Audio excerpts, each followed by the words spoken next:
The first warning appeared on every combat scanner in the Academy at exactly 08:17 that morning. Do not engage the human. Nobody knew why. Nobody even knew who the warning was about.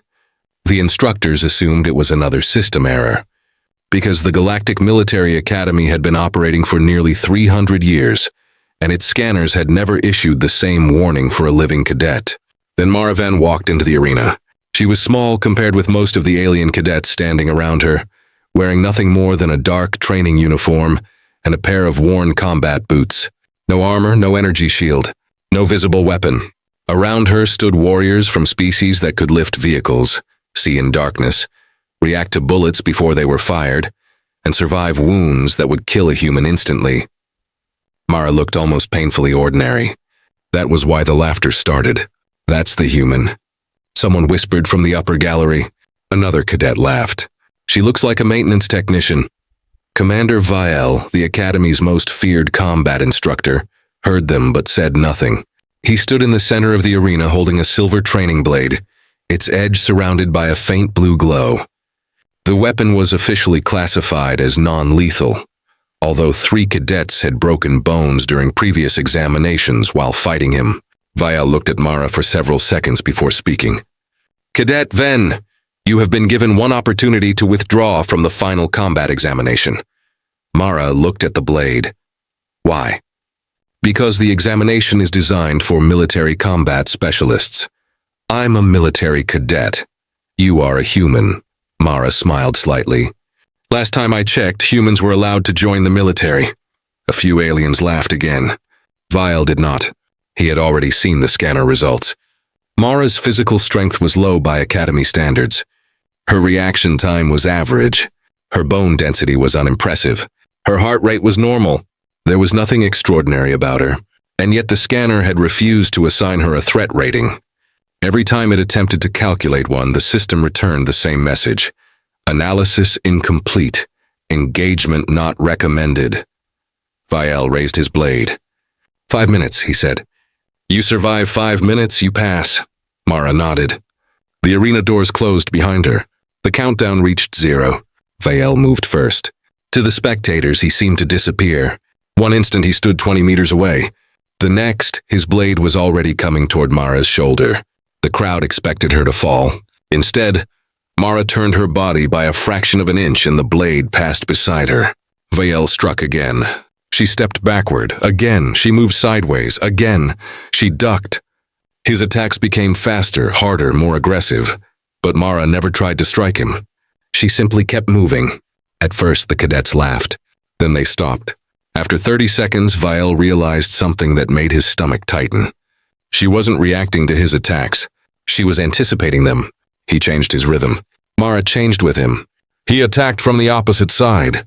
She was already there. He stopped suddenly. She stopped too. The commander narrowed his eyes. Who trained you? Mara answered calmly. A lot of people. Name them. Life. A few cadets smiled at the answer, but Vial didn't. He increased the gravity field around his blade. The air became heavy. Mara's knees bent under the sudden pressure. The arena floor cracked beneath her boots. Vial stepped forward. Yield, Mara breathed slowly. No, he struck. Mara rolled beneath the blade and came up behind him. For the first time, the crowd gasped. Val turned. Their eyes met. Something had changed in his expression. He wasn't looking at a weak cadet anymore. He was looking at a problem he didn't understand. The timer reached 4 minutes. Mara's breathing was heavier now. Blood ran from a small cut above her eyebrow. Vial attacked with everything he had. Mara continued to evade. Then with only 8 seconds remaining, Vial made one final strike. Mara stepped inside the blade's path and caught his wrist. The commander froze. She could not overpower him. He was stronger, much stronger, but she had positioned herself perfectly, using his momentum against him. The timer reached 0. Silence filled the arena. Mara released him and stepped back. Vial slowly lowered his weapon. You pass, he said. Then every scanner in the arena began screaming at once. The lights turned red. A new message appeared across every screen. Do not engage the human. This time, beneath it, there was another line. Threat condition active. Mara looked toward the observation deck. Nobody was laughing anymore. The Academy went into lockdown less than 30 seconds later.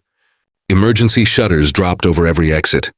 Security teams rushed into the corridors while instructors ordered cadets back to their barracks. Mara stood in the center of the arena while Commander Vile studied the scanner in his hand. "What does it mean?" Mara asked. Vile didn't answer immediately. The scanner was showing dozens of conflicting readings. Her physical statistics remained ordinary, but another signal was being detected around her, something the Academy database couldn't identify. "Commander?" Mara asked again. Vile finally looked at her. The scanner detected a threat before the threat actually appeared. Mara frowned.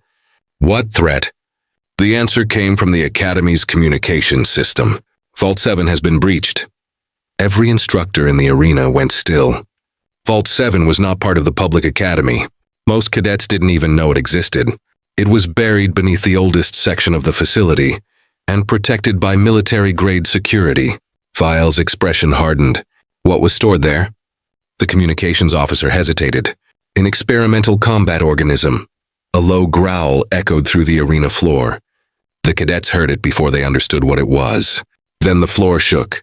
A second growl came from somewhere beneath them. Mara looked down. That's not a small animal. Vile activated his armor. "Everyone evacuate." The first explosion threw 3 security guards across the corridor. Something tore through the reinforced doors below the arena. Metal screamed. Then the creature emerged. It was enormous, standing nearly 4 meters tall. Covered in dark armored plates with 6 limbs and a jaw that opened far wider than any natural creature should have been capable of. Its eyes were white and empty. The Academy scanner immediately identified it. "Ravager 9, threat level extreme." The cadets began running. Vile stepped forward and raised his blade. "Stay behind me." The Ravager charged. Vile struck first. His blade hit the creature's chest and released a burst of energy strong enough to knock armored soldiers backward. The Ravager barely moved. Its front claw struck Vile and sent him crashing into a wall. Mara saw him fall.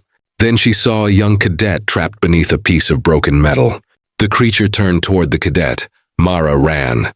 She didn't think about the scanner. She didn't think about the warnings. She simply moved. She reached the trapped cadet and lifted the metal enough for him to crawl free. "Run!" she shouted. The cadet stared at her. "But you—" "Run!" He ran. The Ravager turned toward Mara. For several seconds, they simply stared at each other. The creature roared. Mara's body reacted before her mind did. She moved sideways just as the creature attacked. A claw passed where her head had been. She ducked beneath another strike and struck the creature's knee joint. It didn't hurt the monster. It barely noticed. But Mara noticed something else. The creature's left rear limb moved slower than the others. She watched it attack again. The same delay, again, the same movement, again, a pattern. Mara began moving differently. She stopped trying to avoid the creature completely and started guiding it. 1 step left, 1 step right. Every attack became predictable. Vile, now back on his feet, watched her carefully. "What are you doing?" "Learning it? It's going to kill you." "Then I better learn faster." The Ravager attacked. Mara slipped beneath it, climbed onto its back, and saw a small, pulsing device beneath one of the armor plates. Her eyes narrowed. "Commander!" she shouted. "There's something controlling it." Vile looked up. "What?" "A control implant." The Academy technicians checked the signal. Their faces changed. "Commander." "She's right." Vile looked toward the control room. "Who activated it?" The answer came after a few seconds. "Director Core."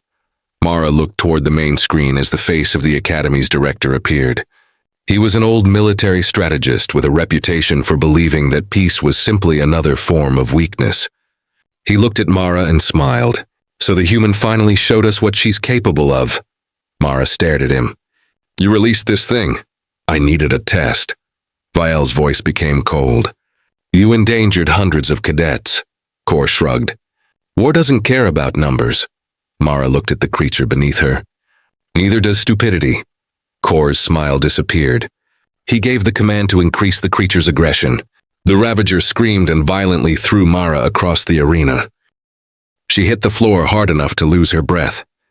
For several seconds, she couldn't hear anything except the ringing inside her skull. Vile ran toward her, but the Ravager blocked his path. Its claws tore into the arena floor as it prepared to strike again. Mara pushed herself up.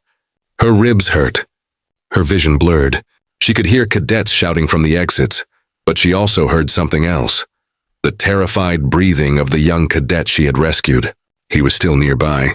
Mara looked at him. "Get behind the barrier." He nodded and disappeared. Then Mara looked back at the Ravager. She knew she couldn't beat it through strength.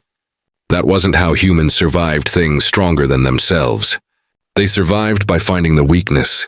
She watched its shoulders, its legs, its eyes, its breathing.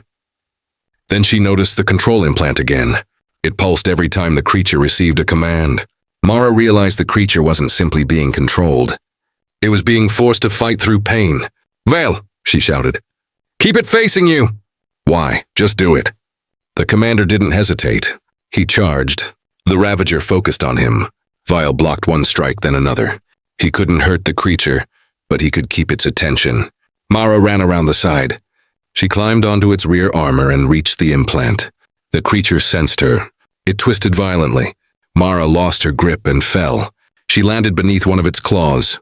The giant foot came down. Vile shouted. Mara rolled. The claw struck the floor inches from her head. She grabbed the creature's limb and pulled herself forward. The implant was within reach. She ripped away the armor plate. The control device was exposed. A warning flashed on the screen above the arena.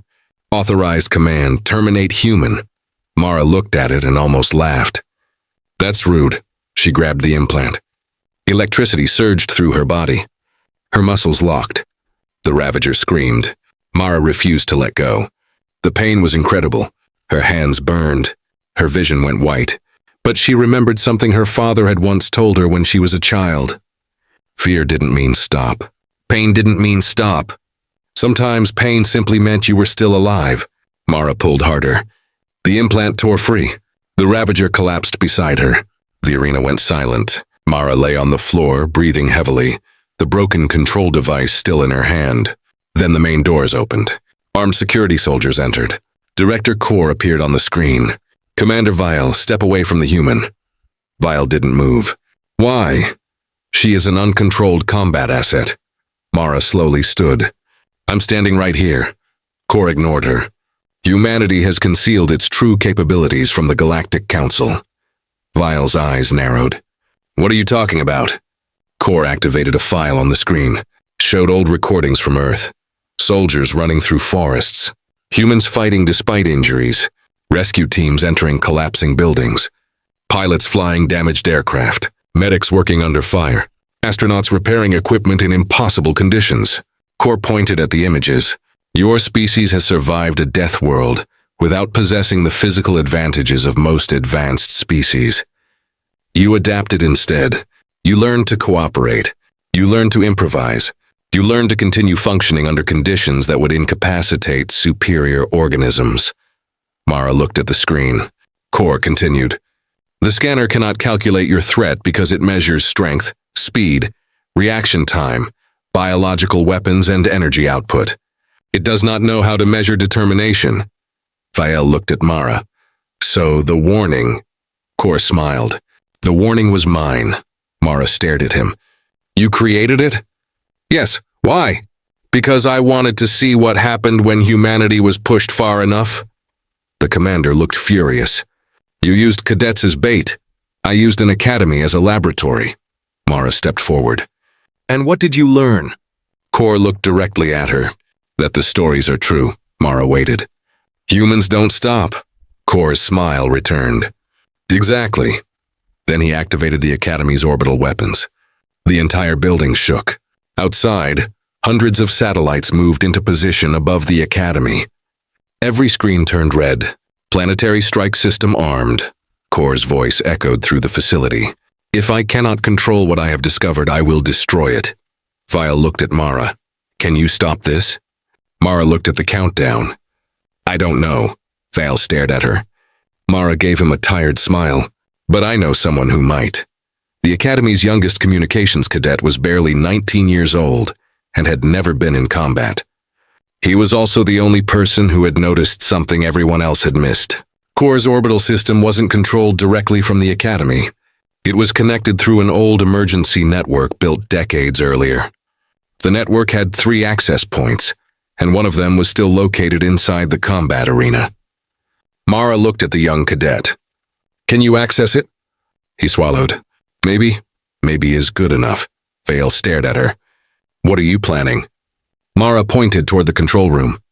"We don't need to overpower the system. Then what? We make it believe the director is the one attacking the academy." The cadet's eyes widened. "I could redirect the authorization signal." Mara nodded. "Do it." They moved quickly. Vielle and the remaining instructors held the security teams back while the cadet connected to the emergency network. Mara climbed the central platform and reached the academy's old command terminal. Kor saw her on the security feed. "You think you're going to defeat me with a computer?" Mara shook her head. "No." She looked toward the cadet. "We're going to defeat you with your own computer." The cadet entered the final command. For several seconds, nothing happened. Then the orbital system changed status. Authorization source identified. Kor's face appeared on every screen. "Director Kor, hostile command detected." Kor's expression collapsed. "No." He tried to override it. The system refused. The satellites rotated away from the academy. Their weapons locked onto Kor's private command station instead. Kor screamed. "Cancel it!" Mara looked at the screen. "You told us war doesn't care about numbers." Kor stared at her. "You wouldn't." Mara's expression hardened. "I'm not you." She entered the final command. The orbital weapons powered down before firing. Kor was arrested by his own security forces, and the academy slowly returned to normal. The surviving cadets emerged from the shelters one by one. Nobody spoke at first. Then the young cadet who had been trapped earlier approached Mara. He looked at the burns on her hands. "Why did you save me?" Mara looked surprised by the question. "Because you needed help." "But you could have died," Mara shrugged. "That's what being human is." Commander Vale heard the answer. He looked at the academy scanner still sitting on the floor. The warning remained on the display. "Do not engage the human." He walked over and shut the system down. "I think," he said, "we should change the training program." Mara smiled. "That sounds like a good idea." Months later, the Galactic Military Academy had a new rule. No cadet was ever again judged solely by physical strength. Every species was taught strategy, cooperation, restraint, and survival. The story of the human in the arena spread across the galaxy. Some called Mara Venn a warrior. Others called her a tactical genius. A few called her dangerous. Mara never accepted any of those titles. She simply returned to training. One evening, as she walked through the academy corridor, she noticed a group of young alien cadets staring at her. One of them finally gathered enough courage to speak. "Human?" Mara stopped. "Yes. Is it true that humans aren't the strongest species?" Mara smiled. "Absolutely. And you're not the fastest?" "Not even close. And you don't have the best technology?" "Definitely not." The cadet hesitated. "Then why was the scanner so afraid of you?" Mara looked through the enormous window toward the stars. "It wasn't afraid of me." "Then what was it afraid of?" Mara turned back toward them. "Possibility." The cadets didn't understand. Mara continued. "A scanner can measure what you are. It can measure your strength, your speed, your weapons, your biology, but it can't measure what you'll do when someone you care about is in danger. It can't measure how many times you'll get back up after you've been knocked down. And it definitely can't measure how far you'll go when everyone tells you that you can't." The cadets stood quietly. Mara walked away. Behind her, the academy scanner activated one final time. Its display flickered. For the first time, the system generated a complete classification for humanity. Species, human. Physical threat, moderate. Technological threat, moderate. Strategic threat, high. Adaptability, extreme. Then, after a brief pause, one final line appeared. Engagement recommendation. Avoid unnecessary conflict. Somewhere deep inside the academy, an engineer noticed the change and smiled. The old warning had been replaced, but everyone who had witnessed what happened that day knew the truth. The scanner hadn't become smarter. It had simply learned the lesson Mara Venn had taught the entire galaxy. Humans did not need to be the strongest creatures in the universe. They only needed a reason to stand back up, and once a human decided that someone else was worth protecting, There was no scanner in the galaxy powerful enough to calculate what would happen next. 3 weeks after the incident at the Galactic Military Academy, Mara Venn thought the worst was finally over. Director Kor had been taken into custody. Ravager 9 had been transferred to a secure research facility, and the Academy had begun rebuilding the sections of the arena destroyed during the attack. The cadets had returned to training, but something had changed. They no longer looked at Mara as the strange human girl who had somehow survived an examination. They watched her with a mixture of respect and curiosity, as if every movement she made might reveal another secret about her species. Mara tried to ignore the attention. She preferred the quiet training rooms at the edge of the academy, where nobody bothered her, and nobody asked her to demonstrate how she had defeated something 4 times her size. One evening, while she was practicing alone, the lights suddenly went out. Mara stopped moving. The emergency lights should have activated automatically, but they didn't. The room was completely dark. Then she heard a sound behind her. A single metallic click. Mara slowly turned. "You can come out," she said. Nothing happened. She waited. Then a voice came from the darkness. "You noticed me?" Mara's hand moved toward the training blade beside her. "Who are you?" A figure stepped into the faint red emergency glow. It was not an academy officer, not a cadet. The stranger wore black armor unlike anything Mara had seen before, with a symbol burned into the chest plate, a circle divided by a vertical line. Mara recognized it from one of Kor's classified files. The symbol belonged to the Obsidian Directorate, a covert military organization believed to have disappeared more than 50 years earlier. Mara's expression changed. "You're not supposed to exist." The stranger laughed softly. "Neither was Ravager 9. Mara kept her eyes on him. "What do you want?" The stranger removed his helmet. He was an older alien with pale skin and completely black eyes. "I came to warn you." Mara almost smiled. "Everyone seems to be warning me lately. This time you should listen." He stepped closer. "Kor wasn't experimenting on you because he wanted to know how strong humans are." Mara's expression hardened. "Then why?" The alien looked toward the darkened windows. "Because someone outside this academy already knows exactly what humans are capable of." Mara remained silent. "Someone who has been watching Earth for years." A cold feeling settled in her chest. "Who?" The stranger looked directly into her eyes. "The same civilization that taught the galaxy to fear death worlds." He paused.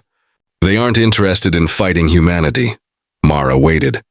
"They're interested in eliminating it before humanity realizes it has been discovered." Somewhere beyond the academy, the stars continued shining peacefully. But Mara knew better now. The scanner had never truly been warning the galaxy about her. It had been warning her that something else was coming. And for the first time since arriving at the academy, Mara Venn wasn't wondering whether humanity was ready for the galaxy. She was wondering whether the galaxy was ready for humanity to find out who had been hiding in the dark. Mara did not sleep that night. The stranger from the Obsidian Directorate had vanished before the Academy's security teams arrived, leaving behind only one piece of evidence, a small black data crystal containing coordinates beyond the edge of known space. Commander Vial studied the crystal for nearly an hour before finally looking at Mara. "We cannot go there." Mara leaned against the table. "Why?" "Because there is nothing there." Vial activated the Academy's star map. The coordinates appeared in a region marked by a wide red circle. This entire sector is classified as dead space. No colonies, no trade routes, no military installations, no registered planets. Mara looked at the coordinates. Then why does someone want us to go there? Vale had no answer. Before either of them could speak, the Academy's long-range scanners suddenly activated. Every screen filled with static. Then a single image appeared. Earth. Mara's expression changed instantly. It wasn't a current image. It was an old recording taken from orbit.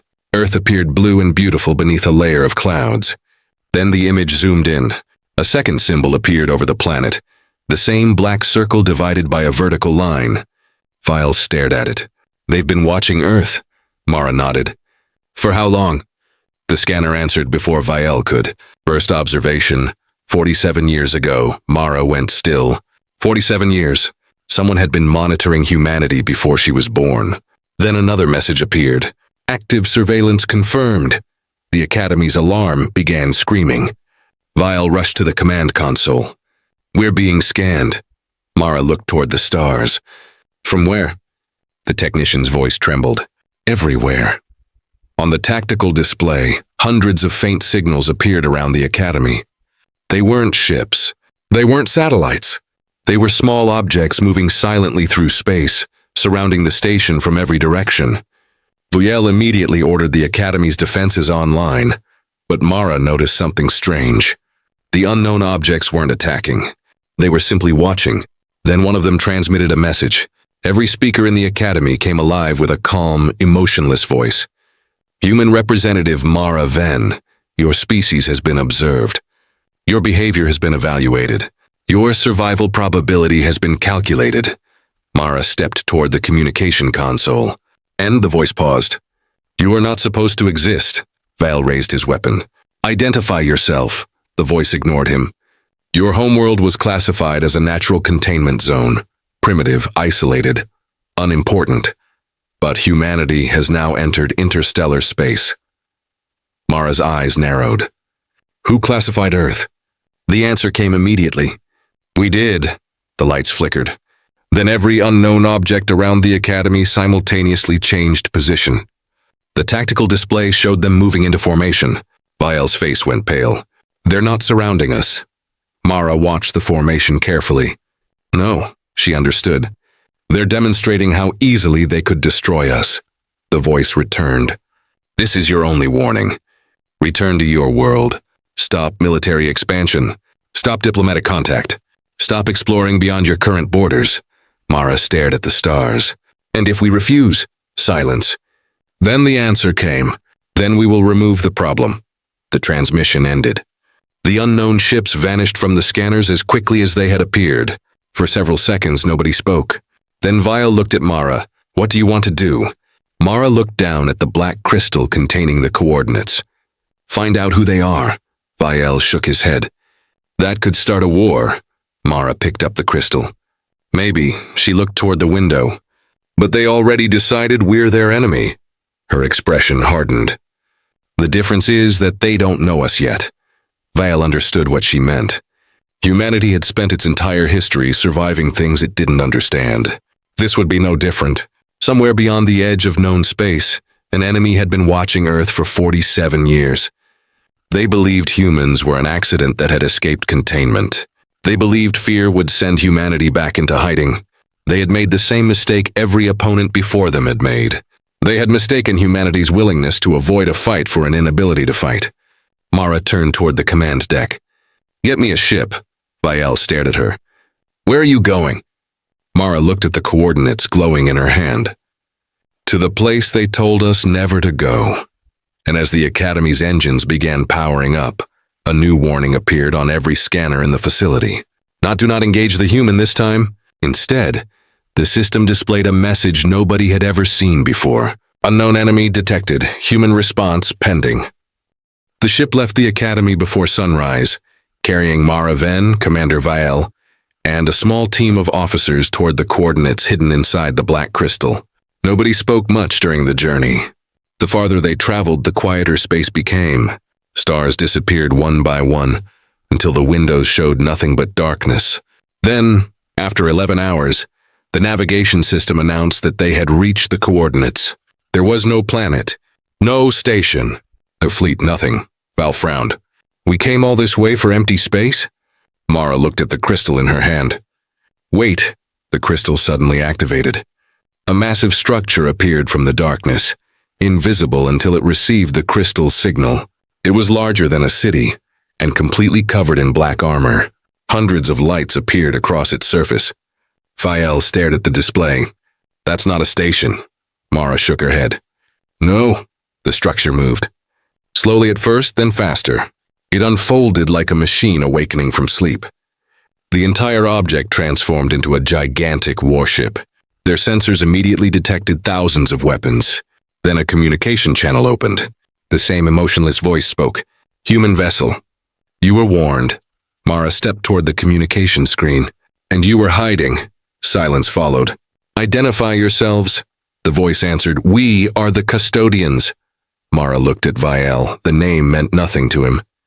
The voice continued, For centuries we have maintained containment across the galaxy. Civilizations that develop beyond acceptable limits are removed before they become threats. Mara understood. That's what you did to Earth. Earth was scheduled for removal 47 years ago. Vial stepped forward. Scheduled? The custodian answered calmly. Your species displayed abnormal adaptability.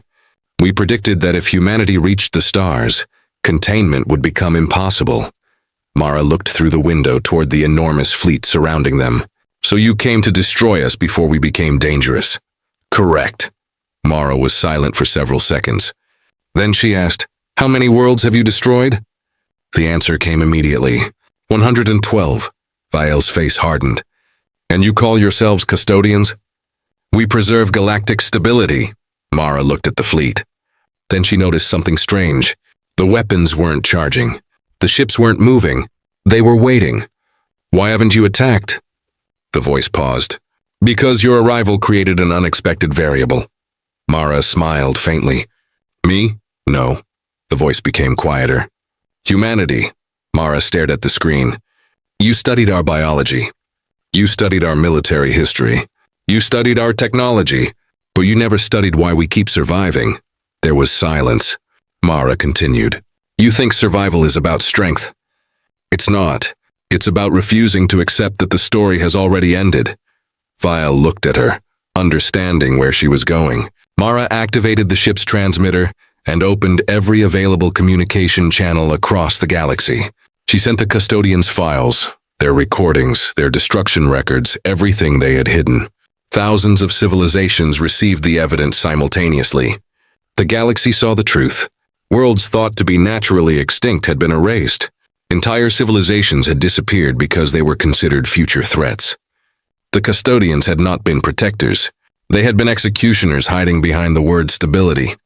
The fleet around Mara's ship began receiving millions of incoming transmissions. Other worlds were responding. For the first time in centuries, the galaxy was speaking with one voice. The custodians attempted to shut down the transmission, but it was already too late. The information had spread beyond their control. Mara looked at the enemy fleet. You wanted to know what humans do when they are threatened. The custodian answered, Yes. Mara looked at Vial, then at the thousands of alien worlds appearing on their communication network. We make friends. One by one, alien fleets appeared beside the human ship. Then more arrived. Then hundreds. The custodian fleet suddenly found itself surrounded. Mara didn't order an attack. She simply opened the channel again. You have one chance. Leave our worlds alone. Leave every world alone. And if you ever come back, she paused, you won't find one frightened species waiting for you. The custodian ships remained silent. Then slowly their weapons powered down. Their fleet turned away. They disappeared into hyperspace. No battle was fought that day. No planet was destroyed. Humanity had won without firing a single weapon. Months later, the Galactic Council officially recognized Earth as a founding member of the new Interstellar Defense Alliance. Commander Vial became one of its first commanders. Mara refused every military rank offered to her and returned to the academy instead. On her first day back, she walked into the same arena where everything had begun. Hundreds of cadets watched her. The scanner activated. Everyone waited. For several seconds, nothing appeared. Then the old warning returned. Do not engage the human. Mara looked at it and laughed. Still saying that? The scanner flickered once more. A new line appeared beneath the warning. Correction, do not underestimate the human. The entire arena erupted in laughter. Mara looked around at the cadets. Humans, aliens, warriors, technicians, species that had once been enemies, and smiled. She finally understood what the scanner had failed to understand. Humanity had never been dangerous because humans were stronger than everyone else. Humanity was dangerous because when the galaxy tried to isolate them, they reached out. When the galaxy tried to frighten them, they learned. When the galaxy tried to destroy them, they adapted. And when the galaxy finally gave them a choice between domination and cooperation, humans chose cooperation. That was the part the custodians had never predicted. They had spent 47 years watching Earth from the shadows. studying humanity as a threat. They had never bothered to ask what humanity might become if someone simply gave it a chance to belong. Mara looked toward the stars beyond the academy windows. Somewhere out there, hundreds of worlds were no longer alone. Humanity had entered the galaxy as an unknown species from a forgotten death world. It had been warned not to engage. It had been told to stay quiet. It had been told that survival belonged to the strong. But humanity had answered in the only way it knew how. It kept moving forward, and from that day on, whenever a young cadet asked why the Academy scanner still carried the famous warning, instructors gave the same answer. Because the scanner learned one lesson too late. Never confuse a human's peaceful nature with weakness. And somewhere in the Academy, Mara Venn would always smile when she heard it, because she knew the truth was even simpler. Humans didn't want to conquer the galaxy. They didn't want to rule it. They simply wanted a place in it. But if anyone ever tried to take that place away, the galaxy had already learned what happened when someone ignored the warning. Do not engage the human.